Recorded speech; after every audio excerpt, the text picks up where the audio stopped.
But to get rolling with our first guest, who is actually live in the studio, is Erica Luke. Is it Lukes or Lucas? Erica Lukes. Erica Lukes. Erica, welcome to K-Talk. Thank you. I'm so excited to be here. Well, we're excited to have you here tonight. You are the new MUFON State Director for the state of Utah. We've been going forever without one.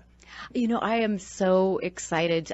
John York actually was MUFON State Director for a while, and I've taken his place. He's had some really exciting new opportunities, and I am ready to go and ready to really put Utah on the map. Now, is John? He's from Salt Lake? Was he from Salt Lake too? You know, John lives up by Ogden, right, up in that area. So. And is he involved with paranormal stuff he too? Is. Because I know we've had him in the studio. Yes. I can't think of the group he's with. He is with. Oh my goodness! And now that you've asked me, I am really going to be in trouble, and I need to find out, but I will check. But he is with a paranormal group. He is, and that's his love, and he started this group, and he really has researched that a lot, and they've got a great website.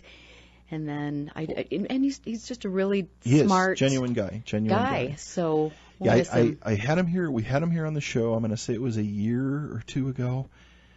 There's so many different paranormal groups. And then a fellow, I think by the name of Jim, a guy out of Kentucky, was like the acting state director for quite some time.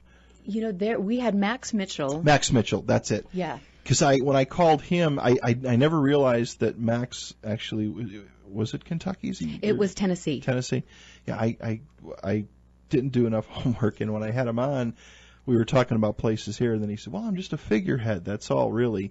And but we had a great interview with Max and talked all about MUFON. You know, Max was so kind and helpful when I first became a field investigator.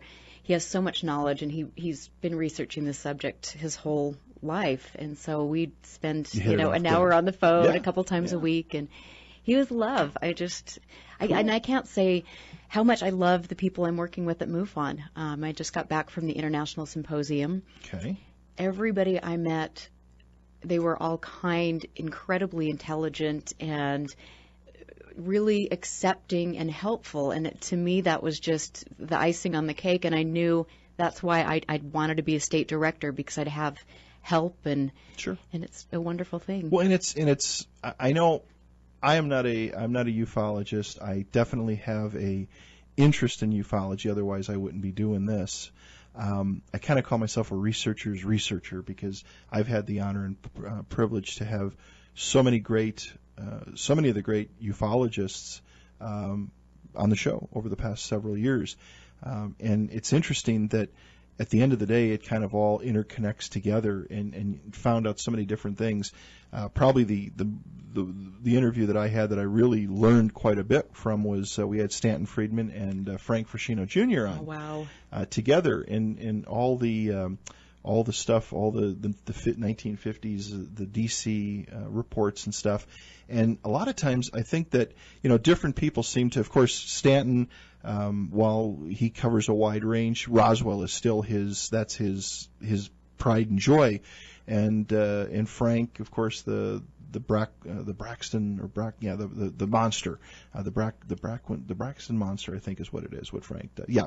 Okay. But when the two of them were on the show together, then we started talking about, the 52 wave of UFOs and all this other stuff. And these are some of the things that you don't, you may not get from one person, but you join them all together, and again, all the different pieces fit together. So, it's a learning experience. Fascinating, because, like Stanton Friedman, I mean, he has worked a lot with Kathleen Martin, yes, and they've done, lots of stuff on the Betty and Barney Hill case, and I was really sad that he was not at the International Symposium. Is he doing better now? He is. He's actually, making a great recovery, from what I understand, and he'll be back with us hopefully at the next symposium. Yes. So how did you? I didn't read your bio because you're here, so I figured I would let you tell our listeners. What do you do? How did you get into this whole thing? How does it all? What brought you to being the state director for MUFON and sitting here in the studio tonight? So, it's just such an exciting story. But, I've had an interest in the paranormal since I was a little teeny kid. And I remember specifically, I was probably 6 years old in the school library of all places, and I saw a book with a UFO on the cover. And I picked it up, and then from there, I just knew I felt drawn to really researching the subject. You know, I had some experiences. I've had paranormal things that I've, been pretty vocal about. And I don't know how these interconnect, the UFO phenomena with the paranormal, but lots of people believe they are interconnected. I'm a musician. I'm a professional singer. I own a Pilates studio. I'm an artist, and so I do all of these things, but there's always the drive to really understand what's going on. After reading, in high school, I read every Whitley Strieber, Bud Hopkins, all of these things, specifically John Mack, focusing on abductions. That was really intriguing to me. Had some supernatural experiences in my 20s, early 30s, and last summer, my friends and I were sitting on my deck. We have a great view of the Salt Lake Valley. You can see the planes flying in and out. And we noticed that there was this really incredibly large, glowing sphere hanging in the sky. And, at first we're like, okay, what could that be? And your rational mind, you start going through, that's not a plane, it's not behaving like this, da-da-da. So you try to discount it or, just rationalize what you're seeing. And this object was there for about a half an hour, and then all of a sudden a little object drops out from underneath it. Wow. This little object flies in circles very quickly around the large object. So this is like an orb type thing? It is. It's very similar to me to what they were experiencing in Phoenix with the Phoenix lights. Okay. And so, we sat there and watched it for several weeks. That took me to New Fork. I wanted to know what it was. This was freaking me out. It was challenging my thinking, and so I called the FAA. I went to their website, found out that, if you want to report something like this, well, they give you Bigelow Aerospace's number. It's not connected anymore. And then they list New Fork. So I reached out to Peter Davenport, made some sightings reports, and he was, he's such a great man, and he does that virtually all by himself, but he was very helpful. He felt, given what I was telling him, that this was no conventional craft. And so I on this journey, I went to MUFON. I filed reports. I talked to John York, who was investigating my case at the time. He came out to my house. He was just wonderful. Spent time on the phone with Max, and then I learned through friends of mine who were involved in the military how to go on. There's a website called Sky Vector. I'm sure you know, yeah. And that's great. And so that can tell you, okay, great, this is in FAA airspace. This is the flight path for the Salt Lake International Airport. This is where, the restricted area is. This was in the path to the international airport, Salt Lake International Airport. I started to notice that there were other sightings that were popping up of the exact same thing. One specifically that happened, and it was there were two fellows that walked, I believe they were walking out of either the museum or Capitol Theater downtown, and noticed this object pretty close to them, and they've got video footage of it. Really? So Max Mitchell, he'd investigated that case, and he found it to be very, very credible. That is on the MUFON case report. You can get in there and look it up. Look at it. Huh. And now, when was this? So this was last summer that I had these experiences. Yeah. Wow, interesting. And it was no Chinese lantern or anything like that. I mean, I really, of course, you have to be rational. I mean, you have to go through a process, especially now that I'm a field investigator, of saying, okay, it didn't behave like this, or it did. What you call everybody, how do Chinese lanterns behave? Not like this. And they certainly, I don't know if I've ever, they don't hover. No, they tend to, like they float. They float away. They don't, this was massive. It was a large object. And so, when I got my binoculars and looked at it, it was almost like it was emitting energy. And to me, I made a connection with it, and I don't know how to explain that. I think other people who've had sightings have very similar experiences with that connection. Was it a craft, or was it because the orb thing seems to be getting a little more popular, if you will. I mean, people are reporting them, especially orbs that are changing color, that actually change color. I know Grant Cameron talked about that. He experienced up in Canada near a tunnel some very large orbs. And not dust bunnies, like, you of course, a lot of times people, I think, when they're taking paranormal, or they're searching for paranormal photos, but they're, orbs that actually change color and emit a feeling, if you will. I mean, you physically, psychologically feel different around these things. So was this thing huge? Was it big? Was it large or not so large? It was large. It was, just to put this, in comparison, you would have it hovering there, and then a plane would go right in front of it. And the plane was about a fourth the size. So massive. It was. How long did it stick around? Oh, my gosh. We had sightings probably for a good 2 to 3 months after. Did it stick? Did it stay around? I mean, was it up high, low over the valley? It was in our atmosphere. It was pretty low to the valley. Usually there were 2 of them. Sometimes it would appear over the copper mines. Wow. And this has been a pretty typical thing. And if you look back and research some of the MUFON case files, but then more than that, some of the research that Dr. Frank Salisbury has done, this red orb phenomena has been taking place here for a long time. A long, long time. Long time. Interesting.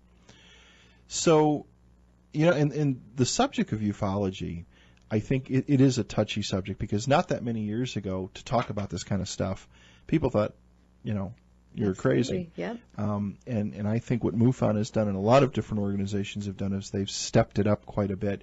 And I think so many people were afraid to report these things. They were afraid to talk about these things.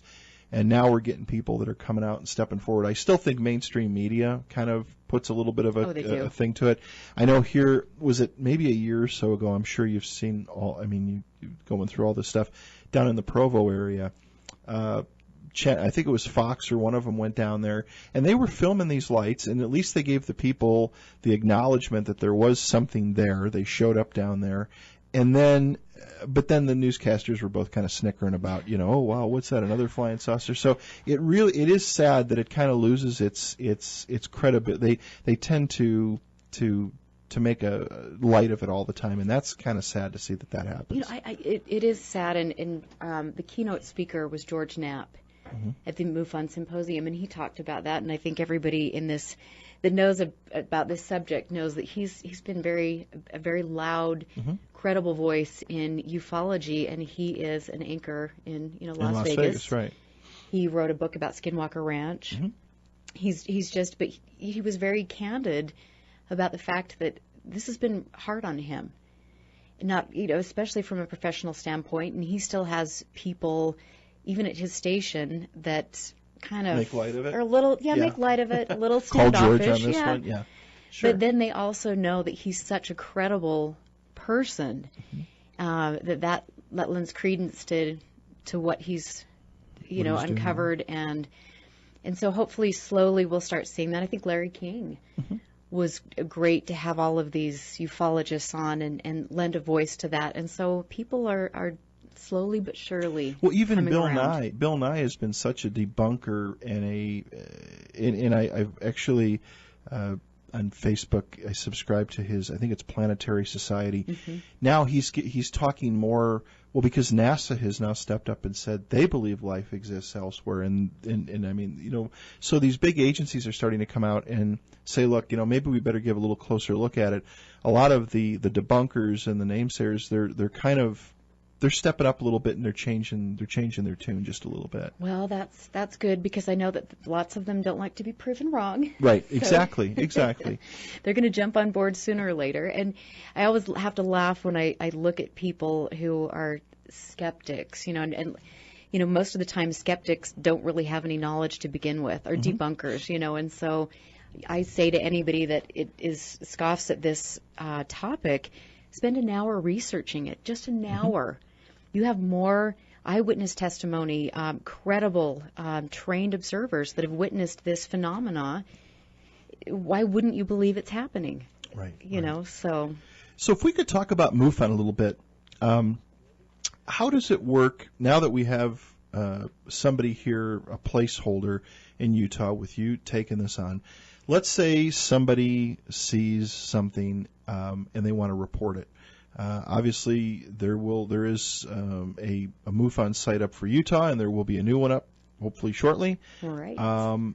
That'll have information, but the sightings and that for the most part still all booked through the main site? Does it all flush through there first? It does. Okay. And which is a great thing, because then we have somebody that can look at things, and it's put into the right place. So if this is something that needs immediate, like the STAR team, to come out and do a case, investigate, then the appropriate people are assigned, and it's a really great system. The system will be revamped, which will make it easier both for a field investigator, state director, but also for the general public.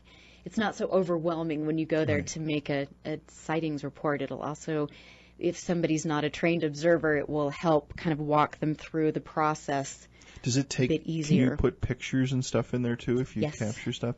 Yep. So and I think I went through it once, Erica. It's unless you've got nothing better to do and you want to try to hoax something. I mean, it's quite an extensive survey, correct? I mean, Yes. So if you've seen something, don't waste your time. I mean, get out if you really saw something, get out there and go ahead and report it. But obviously, it has enough filters on it, if you will, to keep the hoaxers out, or again, hopefully, keep them busy doing something else. I think that is a deterrent, but you always find somebody who's really bored, Sure. on a Saturday night that wants to see how far they can push the envelope. But that's part of being a good field investigator and stuff. You know how to put people through the scrutiny. And so if a person here in Salt Lake makes a report, it goes through MUFON. Then does it get filtered down to you eventually, and then it's prioritized, and you take a look at the different things? Exactly. I mean, so they get their case report, and then immediately I get all of the case reports that are filed. And so I can assign that to a field investigator and get them active on the case and get information to them involving other sightings in the area and pertinent information. So Cool. Do you get a lot of them that comes in for Utah? Unfortunately, we don't have as many as I think we can have.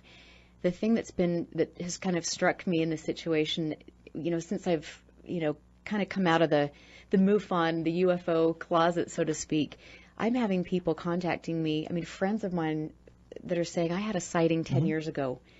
I had a sighting, a couple weeks ago, but for whatever reason, they don't feel comfortable enough to take that extra step and file the report. And so my hope is to grow the awareness that this is where we need to go to file a report. It can remain anonymous, and this is really something that helps us put the puzzle pieces together on a larger scale. This is really, really important. Cool. So, and I think we definitely need the representation here, because there's so many things. I mean, we've got Skinwalker Ranch, and we can talk about that, and then of course we're right here by Dugway, right? And people see different things. Maybe we could kind of break out on some of the subjects. Maybe abductions. Now, does MUFON handle? I know that I had the opportunity to have Chuck Witkowski on. Yes. He's the animal mutilation or the mutilation expert, and then his sister is a MUFON director, I think in Missouri, if I'm not, or Oklahoma. Right. Yep. And I know they're very heavy into it.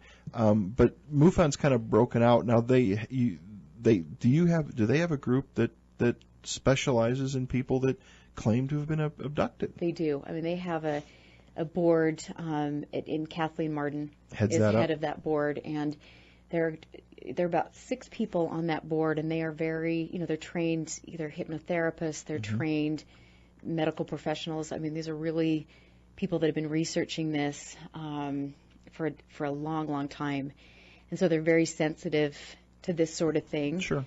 and yet, they want to make sure that they do have a good case for abduction, because as you know, there are a lot of gray areas in this realm. And so some people that might be having an episode of sleep paralysis can misinterpret that as, an abduction. So they're they try to sort stringent. That type of stuff out. Yeah, but they're good, and that's good. And they also, when people reach out to them, they're very empathetic. They're good. This is a scary thing, and nobody knows that, I'm sure, more than Kathleen Martin and the people that help us with the abduction research. What's your take on abductions? I believe they're happening. I believe that. Do you think there is as many as that are going on? I mean, I will be honest with you, and I'll go out on a limb here a little bit. I've had the opportunity to interview a lot of abductees, and I'm not saying that something has happened or not happened to them, but I've interviewed enough of them that I think there's a few that really stand out that some things have happened, and the other ones I'm really not sure. Right. And I'm not putting those people down, because I know a lot of them have written books, a lot of them go out and give talks and stuff like that, and maybe at the end of the day something really has happened. There's some abductees that I've talked with that kind of seem happy-go-lucky about it. There's others that it was the most horrendous, terrifying thing in the world that they ever experienced. Isn't it interesting? Yeah. So I get kind of, I mean, that's just, it's a touchy subject, and I've done a lot of my own, and I'm no researcher again, but I've looked into sleep paralysis, right. And I think that in some cases can be a heavy hitter, where people, of course you lose control of your body. I mean, the paralysis, you feel like something's holding you down. I hear about wild hallucinations. And I'm not being a skeptic, but I'm being a little skeptical, because I like to kind of know the truth at the end of the day. Absolutely. And not fool myself. It's hard. It's like going down a rabbit hole, and I keep thinking about this because a lot of these experiences, especially abduction phenomena, you don't have any hard evidence. And so that can be very disconcerting, especially for people that have a lifetime full of abductions. Right. I think that there are common characteristics that people experience. I mean, you can tell there's certain marks on the body. There are certain things that happen to a person and the way they react with society, if that makes sense. There are certain paranormal events, the way that electricity behaves in their presence. I think there are all sorts of things that would lend credence to their abduction experiences. We also have people that have spoken out that are, with different branches of the military, and every once in a while somebody will anonymously talk about the fact that this is going on and the government knows about it. So where do you draw the line? What do you believe? You just keep getting information, but to these people that have had abduction experiences, this is very real. Very real. Very, and it shapes their life. So. Well, and then there's now these, what do they call those? These experiencer conferences, where people that have experienced the same thing. And I believe that. I mean, I'm not saying that people are hoaxing it. I just. You kind of you can realize the ones that are telling the truth and the ones that are a little, what I'll call wishful thinking, maybe want it to happen. I personally don't think I want to experience something like that, but yet some people do. But I know we've interviewed some of the people from the experiencers group, and it's a scary thing. I know one thing that's kind of come out, the Travis Walton story, and there's people on both sides of the fence with Travis. Steve Pierce was one of the guys that was with Travis. We've had Steve on the show. Right, and he lives here, right? He used to. He actually now lives in Maine, but his daughter still lives down in Provo. And Steve is he's just a good old boy. It's all he is. He and now what after interviewing him and talking with him on the phone for a couple of hours, for several hours actually before he was on the show, he now feels that it wasn't just Travis, it was all of them, that something happened. Who knows?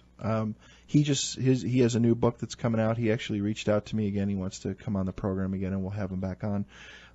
But he feels that something happened to him too, but he can't recall.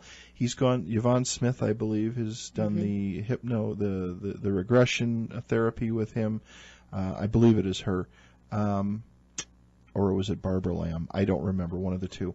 And quite a bit has come out, and so I think in some of these cases there's a little more to the story. Well, and Travis Walton is just such. I mean, it's still one of the.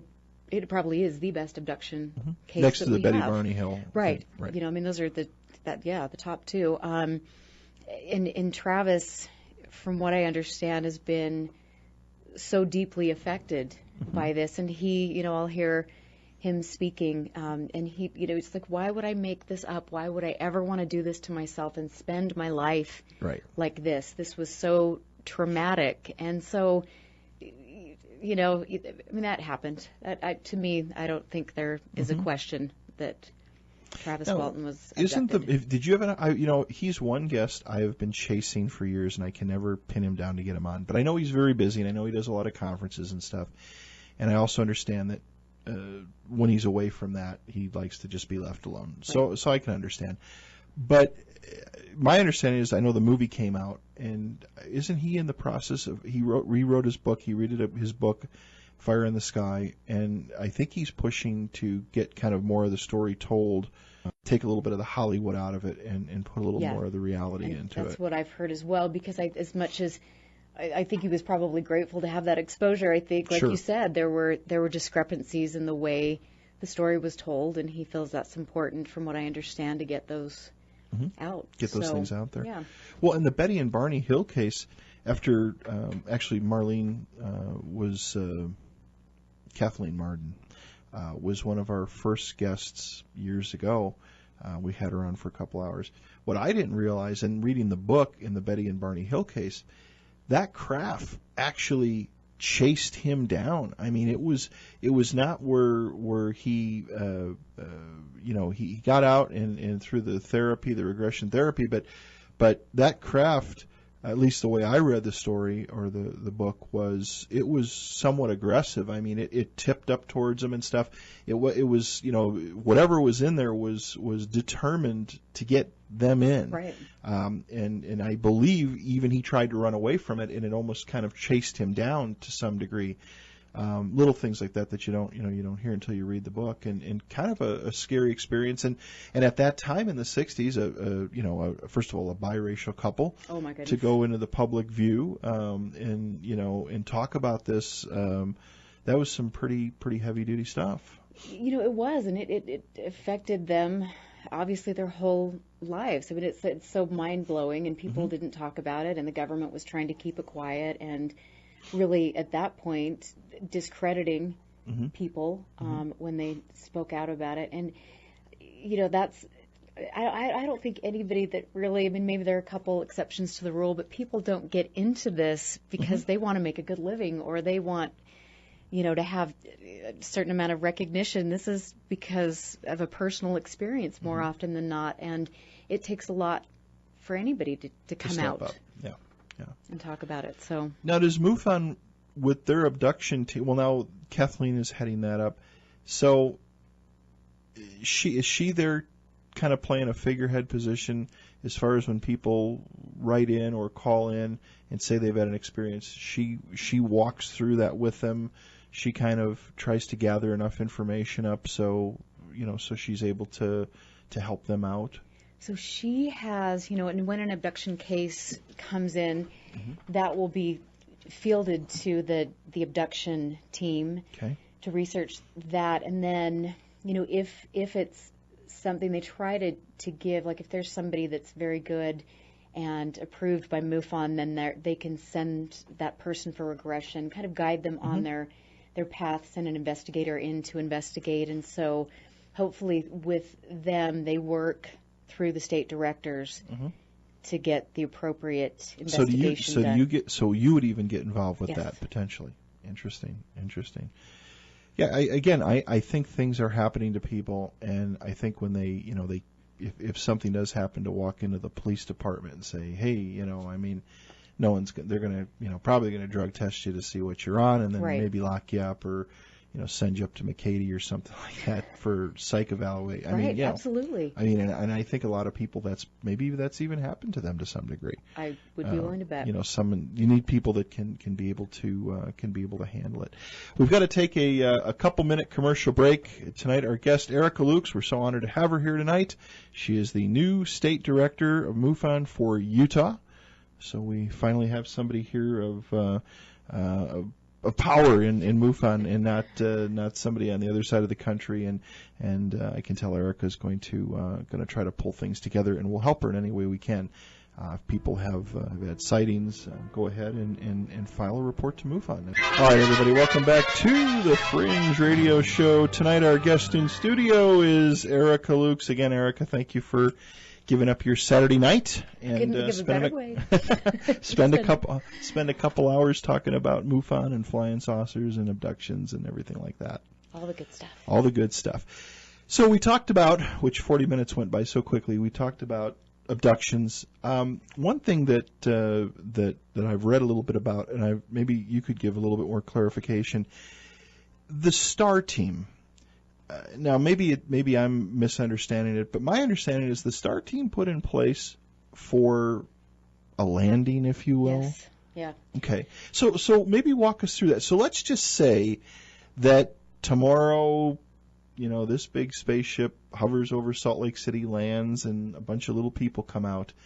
Is this group trained to handle this type of situation? Yeah, they are. Really? They are. And in fact, I spent a lot of time with Rich Hoffman at the International Symposium, and heads up the STAR team, and wow, the research, the training they have to go through. This is really serious. So can you talk a little bit about that? Because that to me I find fascinating. What do you do? So you have to learn how to take radiation samples. You have to go in and do all sorts of. It's intense, and I wish that I honestly knew more about what the STAR team does. Right. But I don't. But I do know that we do have in Utah, we do have somebody on the STAR team that is a field investigator for MUFON. So interesting. When that happens, Dean is the man that will be sent in to deal with situations like that. Does MUFON or that group? Do they teach them about communicating or what do you, my biggest fear, and of course I think that's more Hollywood, hopefully the last thing you do is get somebody to, open fire or something like that. You hope that doesn't happen, or somebody do something crazy. But, that would be first of all, it would be historic without a doubt. Absolutely. Probably a little bit scary, I think that anybody that is fortunate enough to be on the STAR team is, I believe, somebody that MUFON would feel could make a difference. Excellent judgment calls. Right. And so, just like with field investigating or being involved at that kind of level, you want to make sure you've got somebody that is a good ambassador. But more than that, can go in quickly, mobilize the troops, so to speak, and then get in there and collect scientific information, get in there and take soil samples, get in there and do all of the things that they need to do to make sure they're scientifically, that they're documenting this. Do they work with any of the local authorities? Has MUFON established any sort of connect? Because that would be the thing that, and I don't mean to say this half-heartedly, but, let's just say that saucer lands and you've got the Salt Lake police, everything, and you get some guy that says, hey, MUFON STAR team, and comes through with his jacket or something. Has anybody is there any sort of has MUFON worked with any of the local authorities at all in identifying somebody that they feel would be a good candidate? You know what, that is something that each state director is assigned with. Mm-hmm. You have to really establish and foster relationships with the military, with the police, and different the people at Salt Lake International Airport, that is part of your job, to let them know that you're credible and you're here and you're somebody that can be, trusted and hopefully involved Sure. in a situation like that. Having them take you seriously, that might take a little work, a little perseverance. But that's part of the Part fun. of the job. Yeah. Part of the job. Yep. Interesting. Very And interesting. all of the other state directors. I mean, these guys and girls have been doing this, and they have very great relationships with military. So it's something that there's a little bit more substance behind it. Yes. And like I said, I'm not taking it. I just not being lighthearted about it. But I think that if an event like that were to happen, there could be mass, there could be mass panic. I mean, you never know. You never know what could happen. Oh, it's a really loaded Yeah. question, and something that I'm hoping at some point in time, excuse me, people will address, political figures will address. I think it is interesting, and just to kind of diverge for a second. Sure, go ahead. But we in America have an interesting time because we have a government that is releasing files, but that isn't really accessible, and they're not divulging a lot. And yet we've got other governments that are doing that, and working with the military and working with the public and working with MUFON to get information out and to make some good sense of it all. Yeah. Right. Which is important. Yeah. Because it, like I said, like we know this is happening. With the disclosure stuff, and we got a lot of questions that came through, and we'll get to those in the second hour.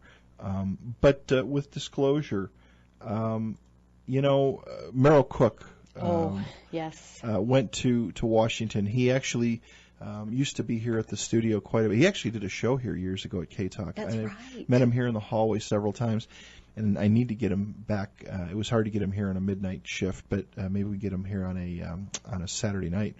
And I did get the opportunity to go through. I did watch all the disclosure stuff that Stephen Bassett put together. And I thought what Merrill, and I know I've reiterated this several times on this program, but while Merrill didn't necessarily come out and say, well, after sitting here for several days, I believe that there's flying saucers, or there's little green men, or there's ETs, or even whatever. But what it was interesting is his position was all these airmen and stuff over the years that put in sightings and reportings and had psychiatric evaluations about things that they saw and experienced. The VA has locked all those records down where nobody can get them. And his big thing was, why are these records locked down? Why can't these guys, why can't these people get help? Why can't the public see it? So I think that, just from somebody locally here who's been in politics forever here in Salt Lake, at least you got somebody digging in a little bit and asking, why not? Right. And that's really interesting. And actually my grandma knew Merrill and was a big supporter of Merrill, and it's interesting how things just kind of come around. But it would be interesting to see, since that time of the hearings, what Merrill has done, if anything, to see if that happens. I know people get busy with other things, but that would be fun. And if you ever get him here, please let me just be here. I would love it. It's not a problem. We can do that. I've reached out to him once. I'll have to do it again and get him back on the show, because he spent the whole 4 days or whatever it was there. I think at the end of the day, nothing really, I shouldn't say this, but I mean, nothing concrete happened, but at least knowledge was there. They were able to get a lot of great presenters like Stanton Friedman and Grant Cameron and all these other people. They were able to get them there and have an opportunity to at least get the ball rolling a little bit. Well, and that is great to have. I mean, any exposure, any credible exposure, getting the word out. And you have to really thank the people that have worked so tirelessly on doing that. And I too have watched all of the proceedings, the hearings. It was amazing. It blows your socks off. It was interesting. I had just a little funny side note. I actually had I had Stephen Bassett on the show, and this was early on, 3.5, 4 years ago when we first started. And I thought Stephen was a ufologist, and I didn't realize that he wasn't. Boy, he made that very clear to me in the interview. He's a lobbyist without a doubt, and but I do believe in what he's doing and all the work and that he's put in and the fundraising to put these things together, because it costs a lot of money. It does. To do these type of things, and I think that he definitely made a dent and at least got people thinking a little bit, and people in power. Do you think we're ever going to see disclosure? Do you ever think that's going to happen in our lifetime? Oh boy, I think disclosure is happening slowly. Mm-hmm. I don't think it is going to be an event Mm-hmm. per se, but I do think that we are getting little bits of information here and there, Mm-hmm. and that is the way. I don't know. I believe that's maybe perhaps our government's way of getting us used to the idea. So yeah, it seems like they are letting a little bit out, and they are talking about a few things. I don't know if we're ever going to see the day when, as I refer to him, Joey, the alien, walks out with the president and stands there. I don't know if that'll ever happen. Maybe. And honestly, the president's got so many other things going on in the world that I'm glad he's focusing on those aliens. things. But I think that what we can do, with MUFON especially, is almost link the chain, Mm-hmm. and get things going in that regard, so we can really be a formidable force. We also have, we have such great advantages with technology and the media. Mm-hmm. We can have a sighting in a really rural area in, Zimbabwe, and Sure. 2 minutes later, that sighting is all over the world, and so Sure. that gets a little harder for people to debunk and for Mm-hmm.